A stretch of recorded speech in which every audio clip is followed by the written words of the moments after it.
think we're finishing up still on the section part 2, number 1. Maybe about a paragraph to go or so. Yeah. Talking about the Greek concept of demons and how they fit in so well with this. And what we read last week, we finished up that was a paragraph explaining the Greek theology behind the references to demons. And remember, the apostles, quite often we're encountering this belief, and that there's references in their writings to this. And we understand what the pagans and the Greeks believed on this.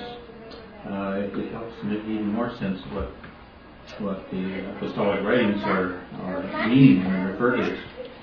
So the belief was that between God and man there were thousands upon thousands of intermediaries called demons, each one just slightly better than the other. There was a step up all the way to God, until the demon that finally encountered God was pure enough to be in His presence and intercede for the human that he represented through the chain. As such, this was an apt, convenient, and highly meaningful symbol to use here to convey the spread of democracy after the French Revolution. Note that this was not the democratic influence of the revolution itself, for these were not the frog spirits that he saw, but they were like the frog spirits. So it was like to that it was represented by the French nation and what it did and how it did it. Okay, so just moving on then to this last paragraph. This talks about, again, the same thing, the Greek concept of demons providing a convenient basis for the symbol. It says, this exhibition of demons excludes all idea of their being devils.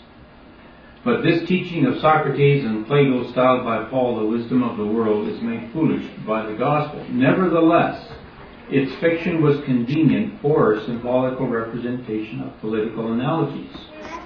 Thus, the governments of the world and their high agents and officials are a system of power ordered or arranged by the deity.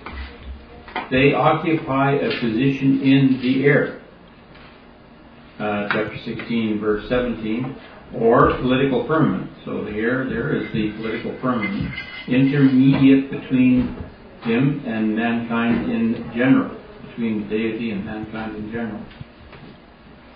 They are therefore demons, a superior order of agents to the common herd, though often intellectually and morally inferior to many among the humblest of mankind.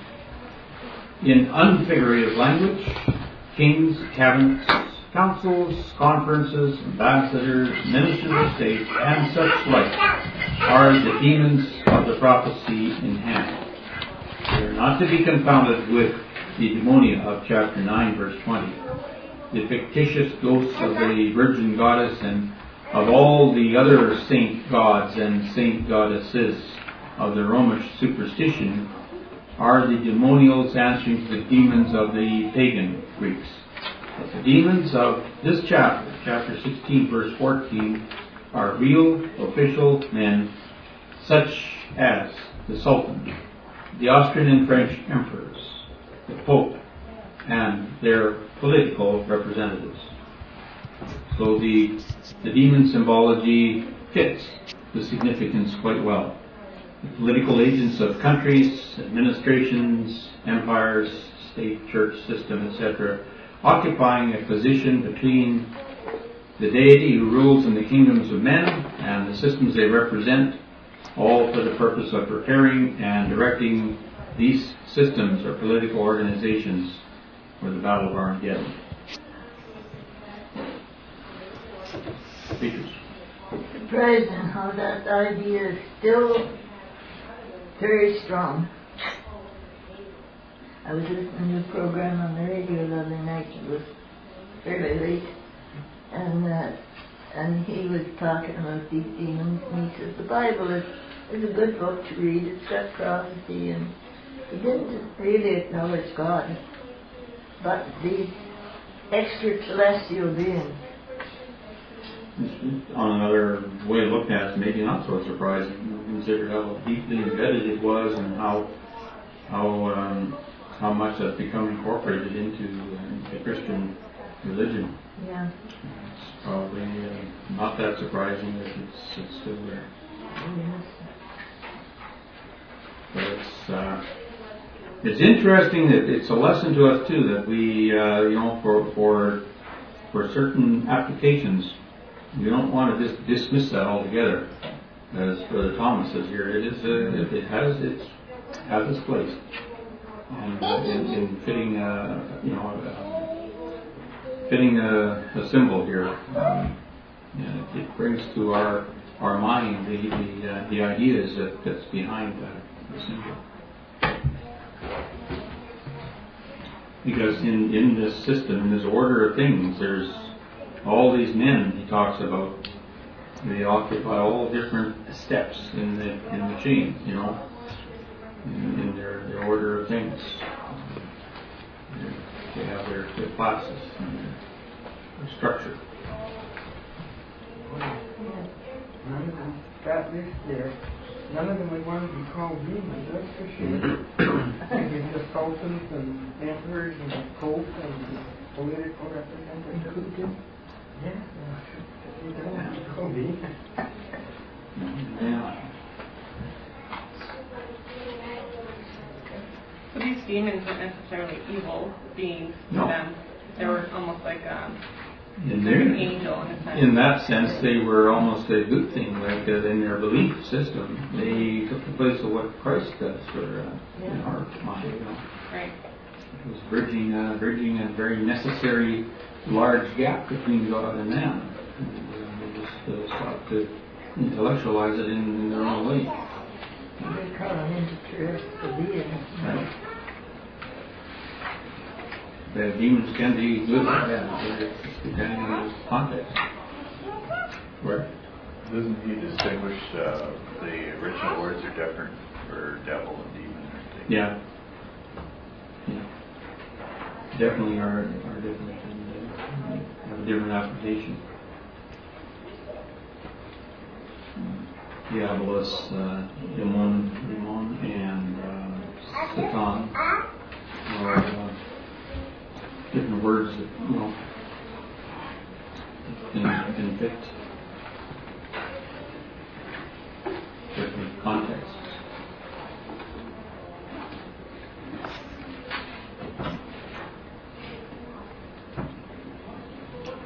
This might be a little disconnected from what we're talking about here, but just the events going on in Ukraine and how they're,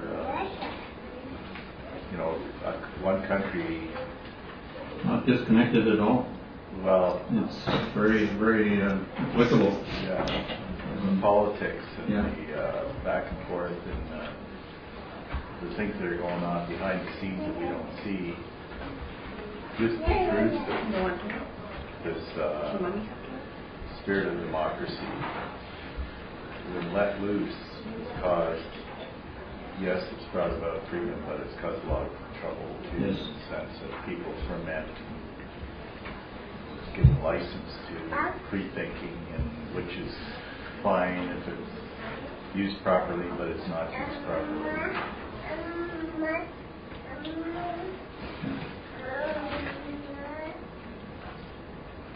It's noteworthy too how he talks about the position in the air, and he speaks of that as the political firmament. It's these are little phrases and little terms, little connotations that unless you get a key to the whole thing, it really makes understanding the Book of Revelation very difficult. You understand that the Bible has its political universes, and each political universe has its own sun, its own moon, its own air, its own stars, its own constellations, its own earth.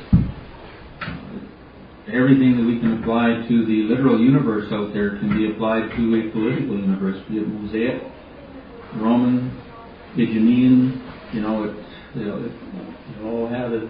And unless you understand that, it takes, like when it talks about the sun being dark and the moon turned into blood, it leads many people away astray unless you understand that it's talking about the Mosaic system and the taking away of its religious establishment was accompanied by blood. It was a bloody time for them. And unless you understand that, it can lead to all kinds of different ideas. And the same here. And it talks about the occupied position in the air. Well, that would be very difficult to understand unless you can think of that as a political firmament, political universe of the system in place at the time that this prophecy applies.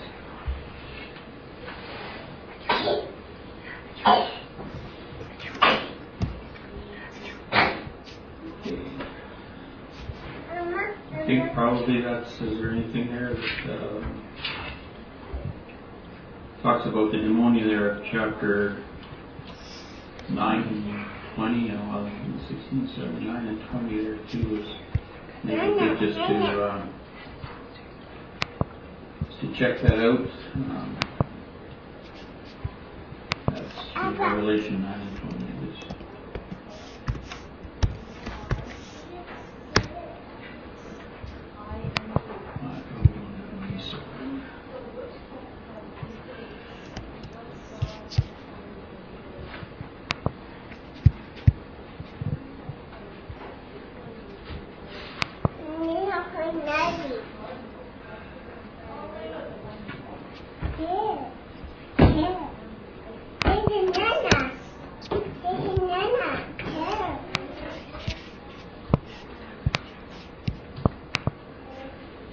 So 9 and 20, just get the King James version up here. I was talking about the going back there a little bit. It's talking about the sixth angel pouring out his trumpet, and 4 angels were loosed, and this was the invasion of I believe of the Turks on that third of the Roman world, and talked about the fall of Constantinople. And in verse 20, the rest of the men which were not killed by these plagues that repented not of the works of their hands, that they should not worship devils and idols of gold and silver and brass and stone and wood, which neither can see nor hear nor walk. Now this term devil in here was really, it makes reference that this word is demons.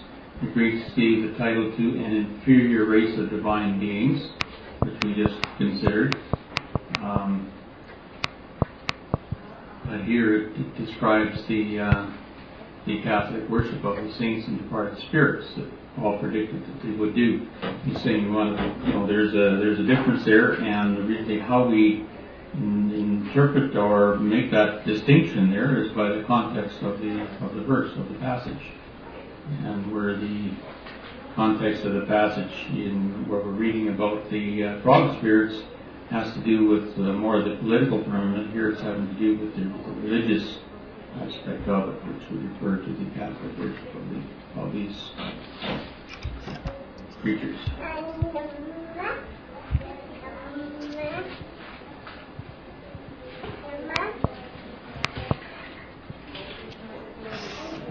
Okay, well, I guess we're pretty much done with that section then. Next one. And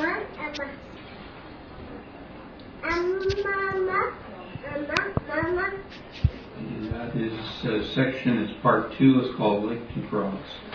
So just following, there was talked about the River of Euphrates and drying up, and then it introduces the 3 unclean spirits, and of course they are like to frogs, and that's what he focuses on here, is this being like to frogs. And this one has A lot of small paragraphs, without, no matter how small, 12 each a paragraph, and there's 13 of them. And the first one talks about the frog symbol of French democratic policy is unique to Revelation chapter to the Revelations, and it occurs only in chapter 16, which just follows a little bit what he was just talking about in making this distinction between where this occurs or where the demons occur in the previous passage. There's no other passage here that refers to this particular. Quite often Revelation looks at it as the same thing and from two different approaches, from the religious and the political. Here there's only one, and that is in chapter 16. The only place it talks about the frog symbol and the democratic influence spreading through the world. So it's unique. Are each of those numbers as they go 1, 2, 3, are they each a paragraph? Yes. Yeah. And paragraph 2 talks about the political influence of democratic policy being a very significant prediction in this chapter. It talks about its significance. Paragraph 3 to 12 you might regard this as a research, bit of a research document, and he goes into the historians and how they talk about this. And so paragraph 3, the frog is acknowledged by historians as an ancient symbol of the French. Paragraph 4, the frog is, he speaks of the frog as being significant of the French, as the lion was of England and the eagle was of Rome. Paragraph 6, paragraph 5, he speaks of Nostradamus, recognizing the frog as indicating the French, and he spoke of 3 frogs as indicating the French. And so now we kind of pull into this, bring the aspect of the number 3 into it. Paragraph 6, the first Frankish king used 3 frogs as an armorial symbol.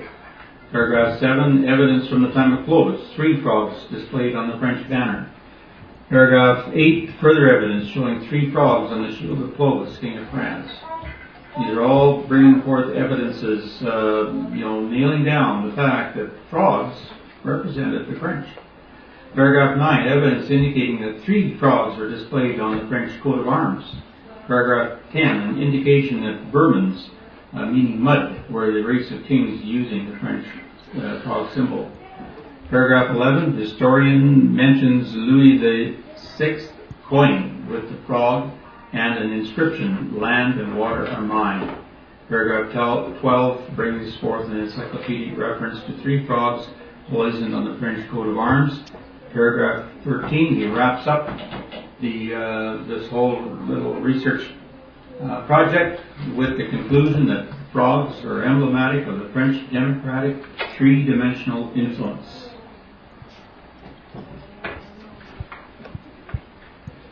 So it's pretty straightforward. Like I said, it's just bringing forth documentation from historians about the representation of the frog symbol as indicating the French.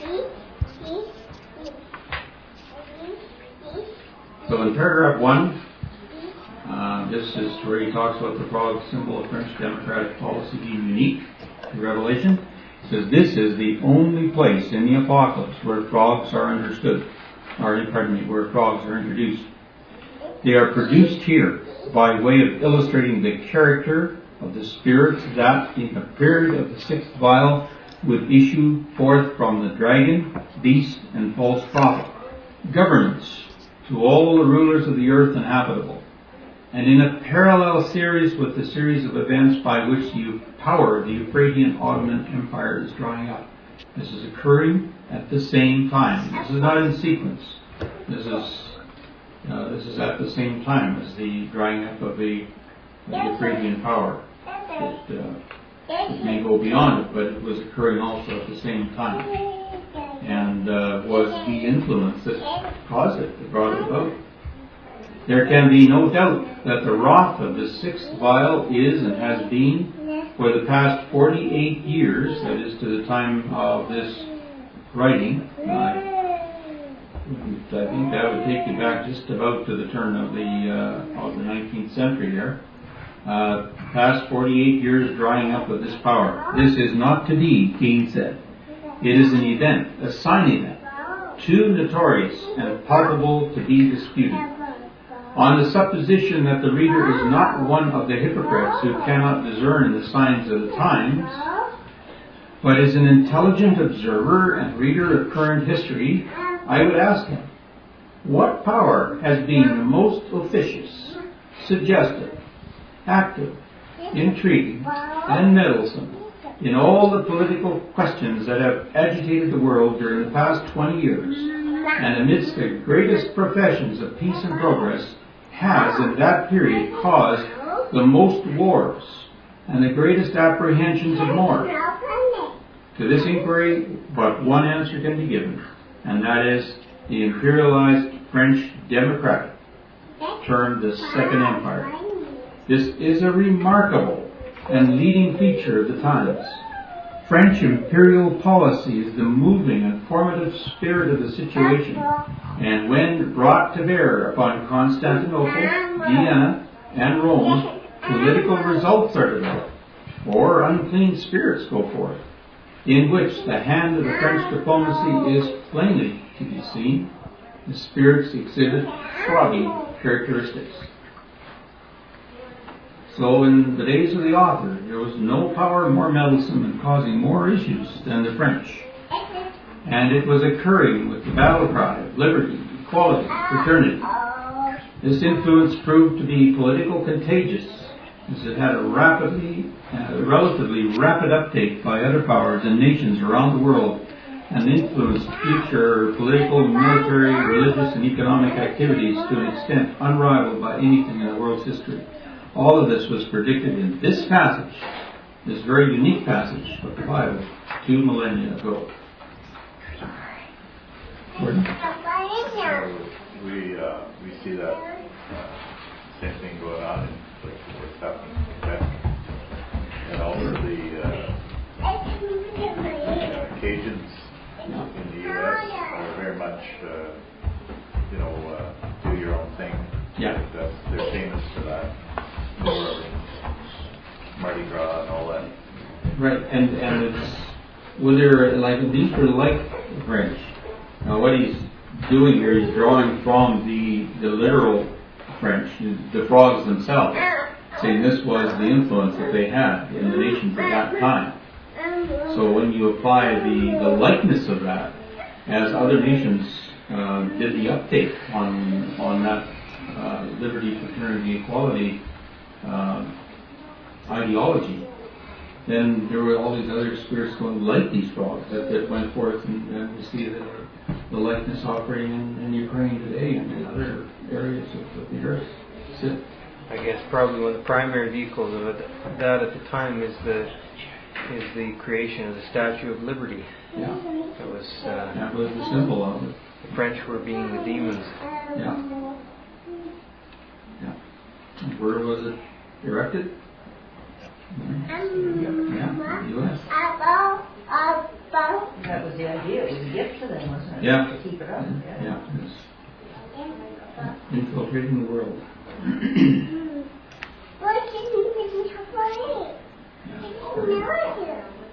Very, very exciting development, really. It's, when you think about it, the fact that this was predicted so many years ago. You see its fulfillment and its operation to the letter in the political universe of today. Gordon? Piloted that plane away too. Mm-hmm. Yeah, you can just about nail it down. Somebody, some revolutionary plan. Yeah. Same idea. Weak saying I'm strong.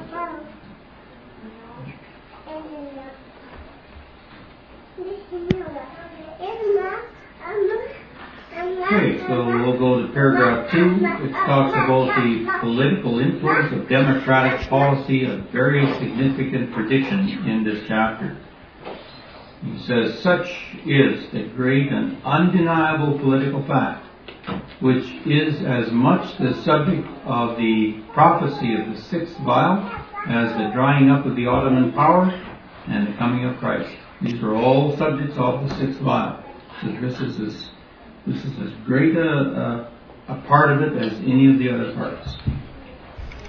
It was shown to John that in the sixth vial period there would be a power of no little influence whose symbol was the frog.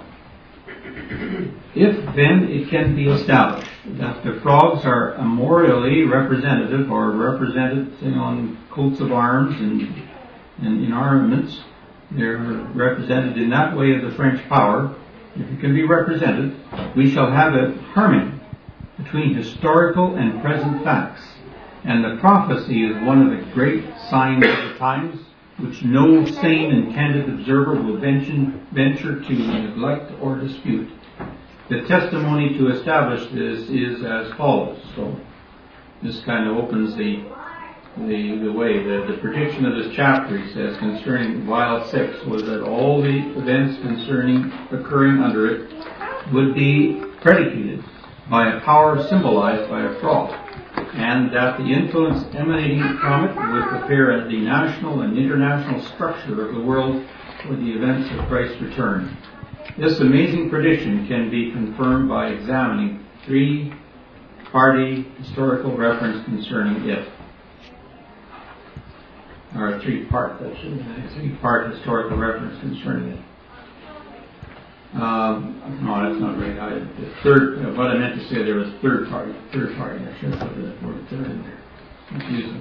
So the amazing prediction can be confirmed by examining third party historical reference concerning it. And that's what he's doing here. He's going to historians and bringing from them like a third party, someone that's not bringing from the Bible. This is third party reference to the French symbolic of the frog being the symbol of the French. So the next few paragraphs can be regarded as a research project, where dependable historic third-party testimony and evidence concerning the French being represented by the frog can be looked at and examined. The objective is to establish that, in the past, the frog has represented the French people and their government or their military.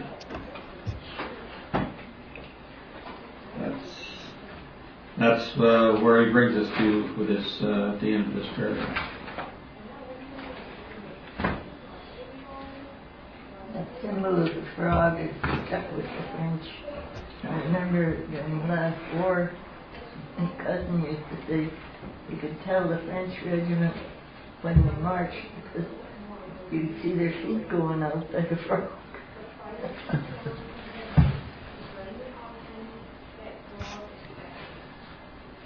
Okay, so it says the testimony to establish this is as follows, and then brings us to the paragraph, the first testimony on this, and that is the frog was acknowledged by historians as an ancient symbol of the French.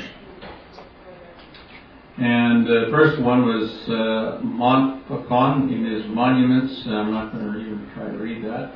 Page 4, plate 6 gives a frog as one of the monuments of the French King Childeric. Thus, writing respecting it, number 3, another medal representing a frog, which was also an Egyptian symbol. This was found in AD 1623 at St. Brice near Tournai, with other things belonging to Childeric. He reigned AD 456. That is, before the Franks acknowledged the Roman bishop. So this paragraph quotes the historian Montfaucon, who says that the French king Childeric, who lived in the time of the 5th century, used the frog in medals and monuments to his reign. And that was a replica there, or a drawing of the medal of the frog that was found in the tomb of Childeric. Gordon? I notice it makes a connection to Egypt. I wonder if that, I didn't know that Egypt was associated with that symbol. think the connection would be that Egypt was also a land of marshes and swamps, and it's reasonable that they would choose that symbol just as the Egyptians chose the symbol. And they also have the symbol of the alligator, which was like a dragon in Egypt. That's it. When you consider that in Egypt, the Nile River was considered almost like their mother. Mm-hmm. It was really the top god. So all of the things that came from that river were worshipped as, you might say, the demon level of gods. They were, and when you look at the plagues, it seems like the plagues came down upon everything that the Egyptians worshipped, and the frog was one of them. So, it's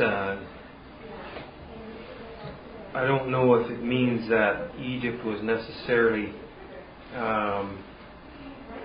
taken up with the same philosophies as the French. It's just simply that they also chose the frog as a...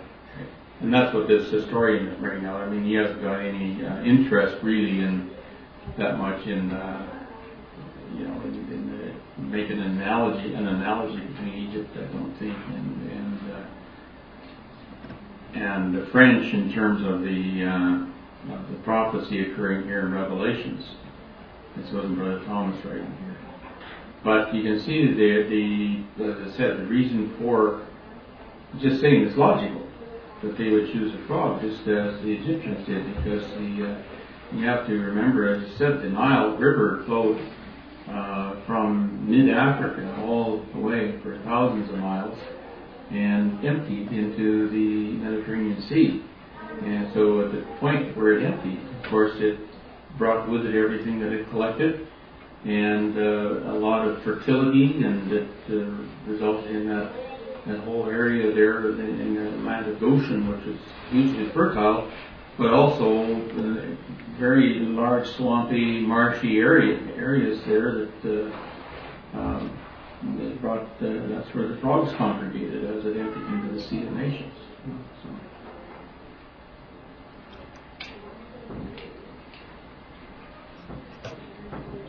Speakers? It seems as though this Comer, king of the French, having penetrated from Westphalia into Tonga, saw in a dream a figure with 3 heads, one a lion, the other an eagle, and the third a frog. He consulted there, it is added, a celebrated druid of the country named Al-Rinis, who assured him that this figure represented the 3 powers which had reigned successively over the Gauls: the Celts, the symbol with the lion, the Romans, designated by the eagle, and the French by the frog because of the lion. I think we'll be coming to that. Oh, sorry. Yeah. But I thought it was interesting that it was a dream of the druids, probably put there for purpose. It's the next paragraph here, I think. Oh, maybe. Talks about the frog as significant of the French as the lion was of England and the eagle of Rome. And this is a French reference here, and we'll just bring up the English that he has of that here. And so in Corty Giblin's work, How the Primitive World Compared to the Modern World, Paris, 1791, the author thus writes, page 181. He says, the armorial bearings of Guyenne are a leopard, those of the Celts, especially the Belgians, are a lion, and of the French, a frog. Frog represents the marshes whence the French originated. And again, the cosmography of Munster has transmitted to us a very remarkable fact of this kind. Markham, king of the French, having penetrated from Westphalia into Tongres, saw in a dream a figure with 3 heads, the one of a lion, the other of an eagle, and the third of a frog. He consulted there, it is added, a celebrated druid of the country named Al-Rinis, who assured him that this figure represented the 3 powers which had reigned successively over the Gauls, the Celts whose symbol was the lion, the Romans designated by the eagle, and the French by the frog because of their marshes. So he's bringing in that same idea of the inappropriate because of the marshes, and it was as significant as the lion represented Britain and the eagle represented Rome, or the emperor. So this paragraph quotes this historian's reference to the weight of significance behind the frog as a symbol of the French as being equal to that of the lion as a symbol of Britain, or that of the eagle as a symbol of Rome. Just bringing, each one of these is just like a little building block, one on top of the other, just starting at the base and just working up and showing here the significance of it as regarded by historians. And this is and he's not just using one historian, he's using many. And he's showing there can be no mistake about this. It really underlines the divine inspiration of the Bible, that they could use a symbol that was not yet established. Yes. Like he says in that other one that it was this Childeric reigned 8456 before the Franks acknowledged their own bishop. So it was very early on, but it was the Revelation was written for 400 years before that.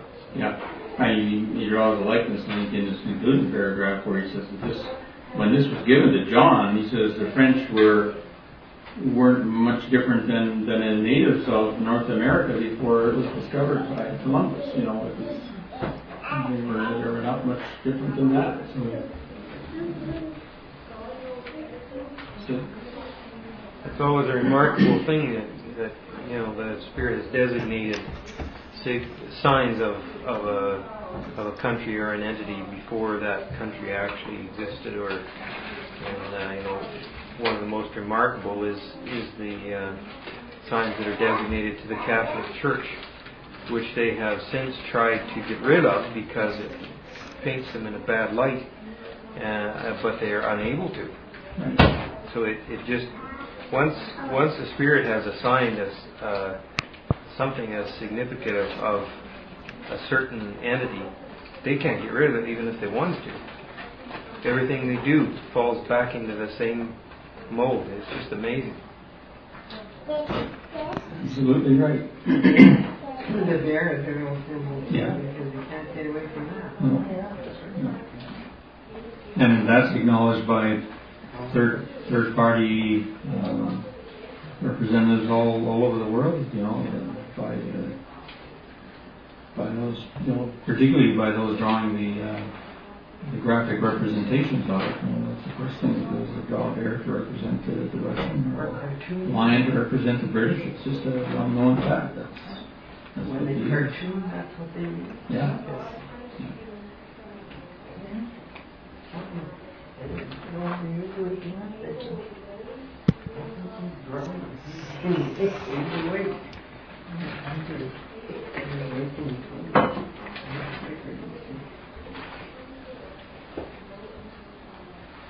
So the next one we have here is the quote from Nostradamus. Recognize the frog as indicating the French. He spoke of them being three frogs. And this occurred in the 6th century, 46 of the prophecies of Nostradamus, page 251, translated by Garenses of London in 1672, occur the following lines. And I tried to put this onto Google Translator, and it didn't really come out with I don't think with the sense that was being meant by it, so I just didn't bother reproducing it. But anyway, I think the observation of the translation here is given by the eagle, he means the emperor, and by the frog, the king of France. Before he took the fleur-de-lis, the French bore 3 frogs as their representation. And this is from the famed Nostradamus, who also lends third-party credence as a reference to the fact that the French symbol involved 3 frogs, which is also a significant feature of this prophecy. And there's a drawing here of that period of time that Nostradamus was referring to, and you see the frogs on the symbol here along with the fleur de lis on the shield, the armorial shield. That was supposed to be Clovis, King Clovis. Pardon? So I heard it French to translate that. I could read it, but I don't necessarily know what they're trying to say in that poem. I read it in French. Yeah. Do you see any reference to a frog there? No, but the eagle is in there. The eagle's there. Yeah. Yeah. And the translator, I put it, like I said, I put it on the Google Translator, and it brought up a translation of it, but there was no reference to frog here. The frog is the word trapot. Yeah. It's not really occurred. I thought better just to leave it alone and use the reference he gives here.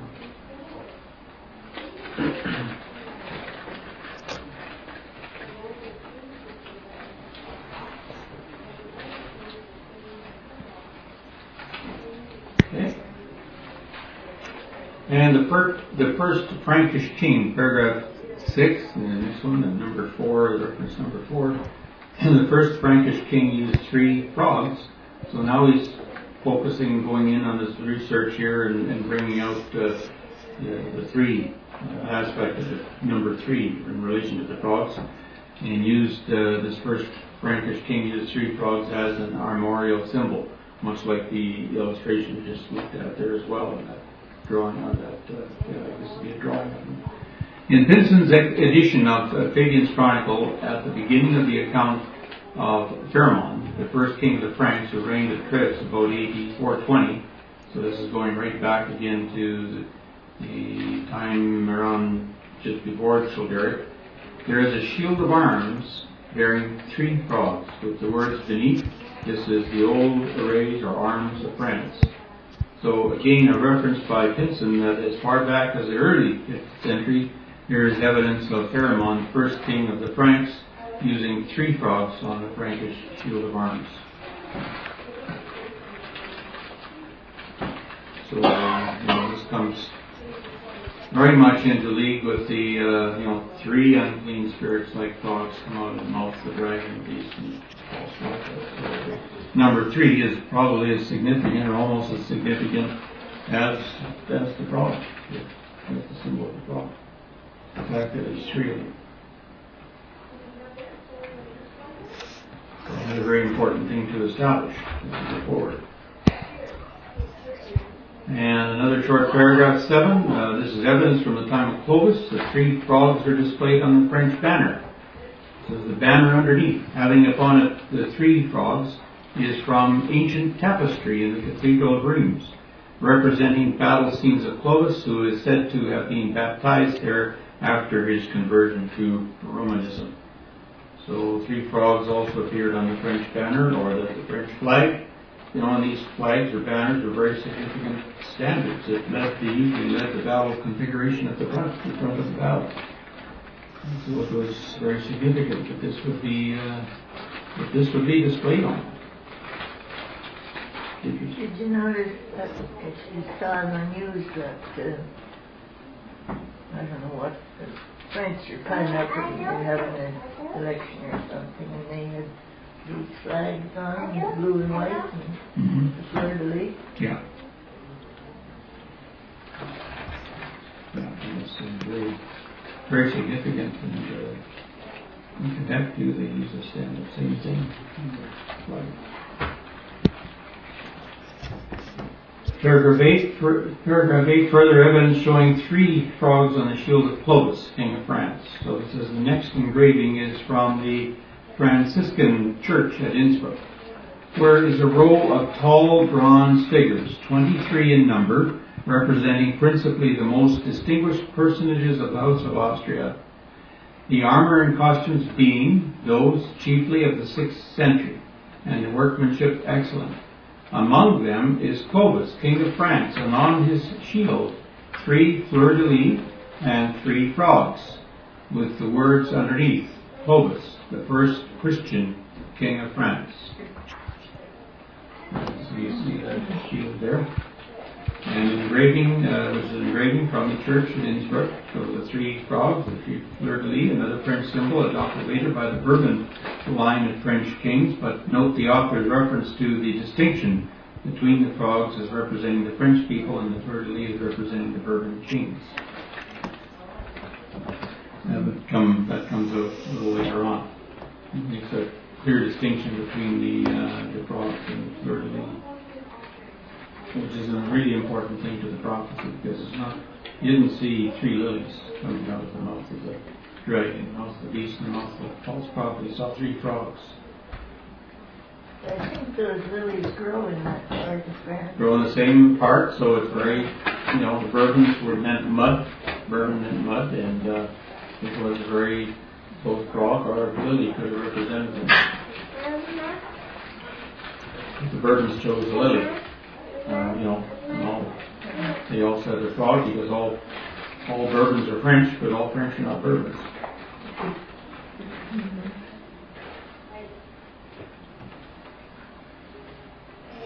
Probably our time is.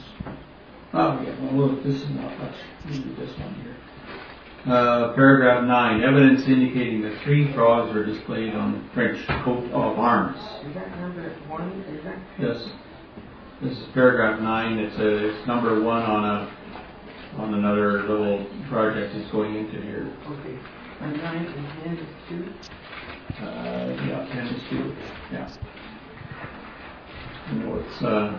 It's kind of ridiculous to have a paragraph, a one-line paragraph, but I don't know how to do it.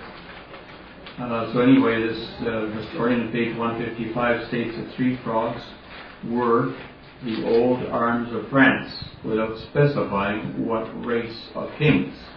Again, this is starting to make this little distinction here between the race of kings and the arms of France. So confirmation from this historian about the frogs appearing on the French coat of arms, but here having no reference to any particular line of kings. I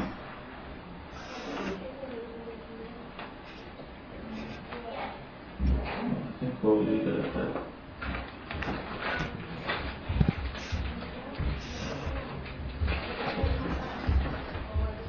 We're going to be clear.